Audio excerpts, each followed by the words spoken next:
Money FM 89.3, best of breakfast. Mind your business, only on Money FM 89.3. Welcome to Money FM 89.3. Audrey Seek taking you through today's Mind Your Business. Well, they say career choices don't have to be permanent, right? After all, people sometimes pivot in interest and circumstances, which can lead us to transition into new industries. But many of us, I think, hesitate to make big career moves, maybe because of self-doubt or the fear of starting over. But sometimes taking that leap can lead to incredible opportunities. Our next guest is living proof of that. From practicing law for 13 years to leading one of Singapore's biggest commercial real estate firms, she has mastered the art of career transitions and leadership in new industries. So how does she navigate this journey, and what can we learn from her success? Let's find out from Natalie Craig, CEO of Cushman Wakefield Singapore. Good morning, Natalie. Great to have you join us in the studio today. Thank you so much for having me. It's great to be here. Great to have you on. So let's start things off with the big picture. Could you give us a broad overview of Singapore's real estate industry today, and what are some of the key trends kind of shaping the landscape? Thank you. Well, the real estate market is starting to see some recovery here in Singapore. So we have had a period where there's been less confidence in making investment decisions. But now with interest rates starting to stabilise and even start to come down, and other economic factors starting to show some improvement, we're really seeing more activity in the sales and leasing space in Singapore. We're seeing a real flight to quality from a number of investors and occupiers. So let's take the office sector, for example. Investors and occupiers are really showing a preference for those smart, sustainable buildings with high-quality services. We're also still seeing a real focus around energy efficiency and sustainability. We did a study last year that showed a real correlation between occupancy rates, so higher occupancy rates and higher rental returns for buildings that had the highest sustainability rating, so a Green Mark Platinum rating.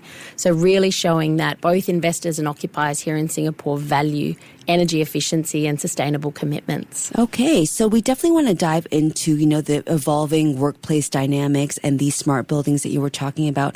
But let's get into Cushman Wakefield. You guys are a major global player, over 100 years of experience, 52,000 professionals, 400 offices worldwide. But what's your specific role here in Singapore's real estate ecosystem? I'm responsible for Cushman Wakefield's operations here in Singapore, and we're a full real estate services firm here as well as the services we offer globally. So we are responsible for buying and selling, developing, providing facilities management and engineering services to a wide range of clients here in Singapore. But really what we're best known for here is that we have a very long history with Singapore government taking care of a very wide range of public assets from a facilities and property management perspective. So take, for example, Singapore Sports Hub. When Taylor Swift was here performing her sellout shows. Oh, yes. It was the Cushman Wakefield team who were working behind the scenes to make sure that the National Stadium was clean and safe and secure, and all of those amazing special effects would be successful to keep Taylor and her many thousands of fans happy. Oh, wow. So it's the little things like that as well that you guys are involved in. You talked about Singapore Sports Hub and the National Stadium. When we think of commercial real estate, we do often picture iconic landmarks. So could you share some more of the well-known projects in Singapore that your team has been involved in then? There's so many, it would be hard to choose just a few, but from a sustainability perspective, we were responsible for working on the DBS Newton facility that you might have seen. It's that amazing green building that has achieved an even higher rating as a net zero building. We're responsible for looking after a very wide range of other government assets, and we undertake a whole lot of really exciting development work, particularly in the sort of luxury retail sector here. A few projects I probably can't mention by name, but trust me, we're everywhere. I believe you. When you mentioned Taylor Swift, I was like, wow, I had no idea. Okay, so you talked about this a little bit earlier, but we're seeing workplace dynamics kind of evolving, especially with hybrid work models now post-COVID. So how has this impacted the kinds of facilities management services that clients are looking for today? Well, the change of approach to working, so the introduction of hybrid work, which came through COVID, has really meant that the role that the workplace has for most businesses has changed. Mm-hmm. And most employers now are trying to use their workplace not just as a place with desks and computers, but as a place that they can foster better values and engagement with their staff, more collaboration, more opportunities to engage. And so what that means is the workplace is no longer just about desks and computers, and so it's no longer about just keeping those spaces functional and clean.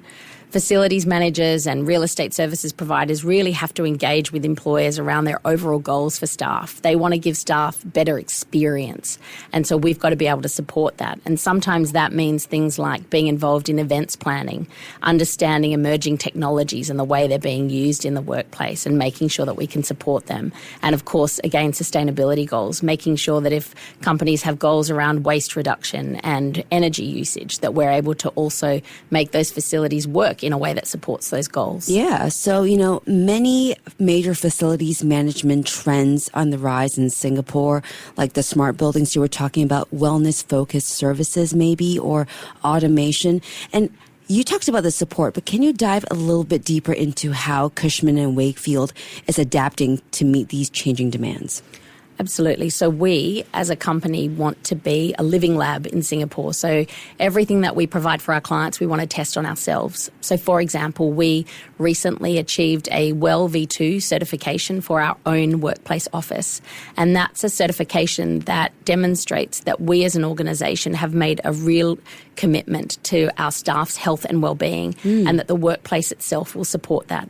So we have to now meet certain standards around air quality and the way that we engage with our staff in terms of bringing them together as a community. There's a number of different metrics, and I apologise, I can't remember them all off the top of my head, but all of them are measured against a global standard. So we're trying to hold ourselves to the highest possible standard so we can then bring some of these initiatives into Singapore and help others achieve similarly. Got it. So it's like leading by example almost with the WELL V2 Gold certification. That's the intention. All right. So I want to dive a bit deeper into your personal journey, Natalie. You've had such an interesting career, starting in law at major firms like CBRE, APAC, and Macquarie Group, then moving to real estate and eventually leading Cushman and Wakefield Singapore today.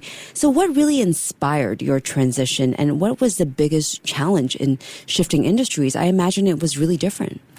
It was a very big challenge, but one I have no regrets about. So I worked as a lawyer in corporate law for most of my career, and I did start to work more in the real estate industry while I was working in law. So real estate is not entirely new to me. But I found myself more and more focused on the business decisions that others were making as a result of my advice and wanting to be part of that decision making rather than the one sitting in an office preparing that advice. So I decided it was time to make the leap. I wanted to be a business decision maker and not an advisor anymore. So I spoke to my boss, I talked to a lot of people, and I just put myself out there and said, consider me for this new role and this new opportunity. And I was fortunate enough to get an opportunity to run a business. It came with a challenge. I had to move with my family from Australia, from Sydney to Singapore in the middle of COVID in order to take up this opportunity. And I have to say that was probably the hardest part of this, not so much the work, but convincing 3 teenagers to leave their friends behind and come and start a new life in Singapore in the middle of COVID. Yeah, so it was a big decision for you, but your entire family as well. Yes. How long did it take for you to mull over the decision that I'm going to do it, I'm going to go ahead and start this? To be honest, it didn't take me too long. I've always been someone who leaps at the opportunity to try something new and put myself into scary situations like coming to radio stations and doing radio interviews. It's the best way to learn. Failing and getting back up again and then trying again is the best way to grow and the only way to become more resilient. And so I decided this was going to be my one way to move and take on that career progression that I had hoped for. I convinced my children it would be an amazing adventure, and although it was hard, it has been an amazing adventure. And I've tried to live with a philosophy that says no regrets. You leap forward and you just deal with the consequences and don't look back. Exactly. Yeah. So if someone came up to you and said, Natalie, I'm thinking about making a complete 180 and I want to change my career right now, what advice would you give them? I would say, are you going to learn from the experience? If you fail, are you going to be able to survive, and what will you do next? And what are the consequences if you don't make this move? What does your life look like if you don't take on this challenge? And if all of those answers point to there being more benefit in taking the leap than disadvantage or regret, then I would say do it. Okay. Yeah, so I want to get into your leadership style as well, because they really differ across industries.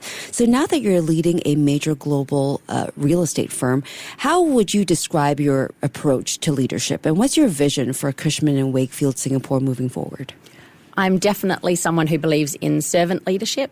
So I see my role as being there to support the business, support the team, encourage and lift up my staff to do the best they can for our clients and for our business. It's an easier leadership style for me to adopt because, let's be honest, coming into this role, I was often the person who knew the least about the subject matter that we're dealing with. So humility has come very easily in this role because I've had to rely on the expertise of the people around me. But it's meant that I can really spend my time showcasing our teams. In terms of my vision for the business, our global vision as a business is better never settles. And although that's a bit of a tongue twister, I really like the ethos of that. It really means never giving up, continuing to move forward, to keep trying, to always be wanting to get better. And that's definitely my vision for the business. Fantastic. So it seems like you like to foster innovation within your team. Can you walk us through how you do that, and what qualities do you think are essential for success in today's real estate landscape? A great example of one of the ways that we fostered innovation is around a team we will call our rope access team. So we have a team of people, men and women, who act like Spider-Man, who have to scale tall buildings and undertake inspection services for those tall buildings. We had a great idea. Someone in our business came up with this great idea that we should transition to using drones instead of people to undertake those services. And so we have now trained up a whole team of drone pilots that can now undertake that work. Wow. Not only can we do that, but the skill set of the people that can become drone pilots is very different to the skill set of the people that can be rope access staff. So we've been able to hire a number of people with disability, people with physical disability that would never have been able to undertake that rope access work, who can now still do that work, but as drone pilots. And it's that approach to innovation, that different problem solving, that has become core to how we operate. Yeah, so on top of everything that you do, you've also been driving these initiatives in digital upskilling, in disability empowerment as well. And you also advocate for gender equality. So what advice would you give to women who aspire to succeed in real estate? Don't give up. Take the leap, take on challenges, and don't be discouraged if you hear no. Okay, well, your journey is a great example of how career transitions, when done right, can really open doors to amazing opportunities. Thank you so much, Natalie, for sharing your insights on leadership, on innovation, and the future of real estate in Singapore. It was a pleasure speaking with you. Thank you so much. It was my pleasure. Thank you. That was Natalie Craig, CEO of Cushman Wakefield Singapore. Keep it here on Money FM 89.3. To listen to more great interviews, download our podcasts at audio.sg or download the audio app. That's AWEDIO, audio at the App Store and Google Play.